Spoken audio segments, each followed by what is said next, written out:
Shayne has always been that person to show everyone, hey, I can do this. He's hardworking, he's really determined, he's got like a champion attitude, and everybody needs that.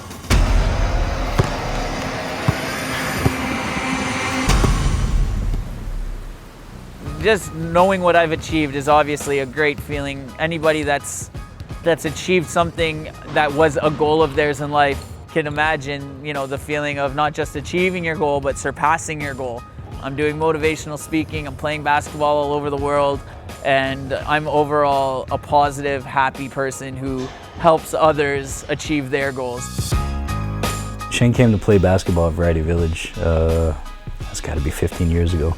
He was just this kid with a bunch of energy, a bunch of fire, and wanted to learn how to play ball and have fun. He's always had a little edge to him. I showed up to watch, and I took one look at the sport and wheeled up to the coach. I went up to him and I didn't say hello, I didn't ask him his name or anything. I asked him if I could play for his team, and straight away he said yes. He was only 9 years old at the time, and you know, what first impressed me about him was basically his willingness to try anything. People were telling Steve and my mom, don't let him play. You're setting him up for failure. He's not gonna do anything with the sport. And once he gets to an age, he's not 8 years old anymore and he wants to go farther in the sport, and he realizes he has half a hand he can't, it's gonna destroy him. It took me 4 years to score my first basket on an 8.5-foot net. He couldn't even pass the ball, he couldn't dribble. We went through 2 or 3 years where he could just, you know, the first goal was shooting the ball so it would hit the bottom of the mesh. I didn't really realize that it was such hard work. I was, you know, 8, 9, 10 years old, right? You just want to push around and have fun. And once I got to be about 12 years old, he came up to me with the ball underneath his arm and he said, you know, a lot of people told me you were going to fail and I shouldn't let you play. You weren't going to be anything in this sport. And he dropped the ball and he walked away. Well, 12 years old, I stayed for 3 hours after practice that day till I scored 3 times. This constant effort that he puts out to just achieve stuff, almost regardless of what it is. He's definitely somebody, you know, characteristic-wise, that will just work at stuff until he's either satisfied that it's finished or somebody says, hey, that's enough. By the time I was 14, I had to be moved to 17 to 22 because I was just too good to play with these kids. So it was, you know, it was a great feeling for me. My dad wasn't really around in my life, you know, in and out. Wasn't a healthy relationship between the two of us, and growing up that really hurt me. I actually ended up having to leave my first high school and I went to a second school. You know, I got 10% in grade 10 math. I wasn't hanging out with the best crowd. I was getting into some trouble, so it really, basketball definitely saved my life. Shayne Smith. He was a member of 3 Canada Games teams representing Team Ontario. He was a member of 2 World Canadian junior teams that competed at the World Championship. He's driven, basically. He's got a dream and he's got the energy to go through all the obstacles, like people saying, no, you can't do this, or no, you can't do that. He's got the attitude of a champion. He's going to tell that person inside of him, he's going to say, I'm going to show you wrong. When I wheeled out in front of that crowd with the flag, you know, everything, time kind of stopped for a minute, and I just took it all in, and you know, there's thousands of screaming fans. And Shayne Smith, what an inspiration. When he started playing wheelchair basketball, some people said because of his disability, all he'll have is disappointment. Well, he doesn't have disappointment. He has inspired so many. He won a silver in '07, and he was a member of the Canadian junior wheelchair basketball team representing Canada. That right there made me feel like I've achieved so much more than I ever thought that I could.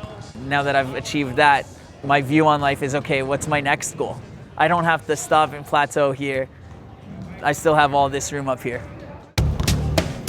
If we look back over the last 13, 14 years of experience in sport and in life, he has a great story to share in terms of perseverance and overcoming barriers. The fact that he can share that experience is a tremendous opportunity and a tremendous gift for a lot of people. Shayne goes out and does his motivational speaking at schools. He tries to, you know, really inspire people to overcome whatever problems they've got, and you know, to show people that, you know, if he can do it, anybody can get it done. Mr. Shayne Smith. Looking at me now, I'm sure a lot of people are wondering, why is this guy sitting here in a wheelchair? When I was 4 months old, I contracted a disease called meningococcal septicemia. I don't expect you guys to repeat it. I can't spell it, to be honest with you.